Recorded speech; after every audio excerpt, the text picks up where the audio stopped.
আসসালামু আলাইকুম। আমরা অনেকেই ছোট, ছোট শব্দের ইংরেজি বলতে ভয় পাই। কিন্তু আসলে বড়, বড় শব্দ দিয়েও যে সহজে ইংরেজি বলা যায়, আজকের ভিডিওতে আমরা তা দেখে নেব।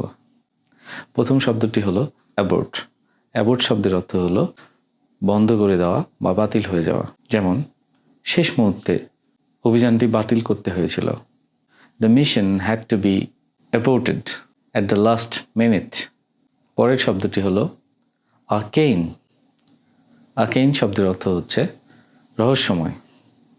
তার বক্তব্যের উদ্দেশ্য ছিল রহস্যময়। The purpose of her speech was arcane. এর পরের শব্দটি হচ্ছে প্যালপেবল। প্যালপেবল শব্দের অর্থটি হচ্ছে স্পষ্ট। Why they spread rumour is now quite palpable. তারা কেন গুজব ছড়াচ্ছে তা এখন অনেকটা স্পষ্ট।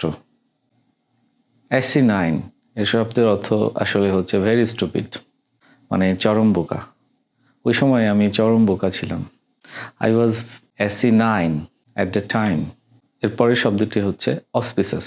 অসপিসাস শব্দের অর্থ হচ্ছে শুভ, সুপ্রসন্ন বা অনুকূল। আমাদের প্রথম সাক্ষাৎটি শুভ ছিল না। আমাদের মধ্যে প্রচুর ঝগড়াঝাটি হয়েছিল। Our first meeting was not auspicious. We had a huge argument. এর পরের শব্দটি হচ্ছে প্রফিসাস। প্রফিসাস আসলে অসপিসাসের সিনোনিম, অর্থাৎ এর অর্থ হচ্ছে শুভ বা সুপ্রসন্ন।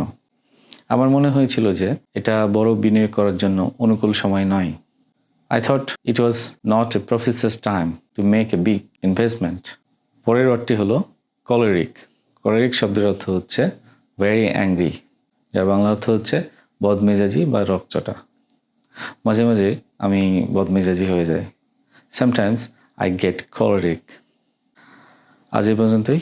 পরের ভিডিওতে আবার দেখা হবে। Bye bye.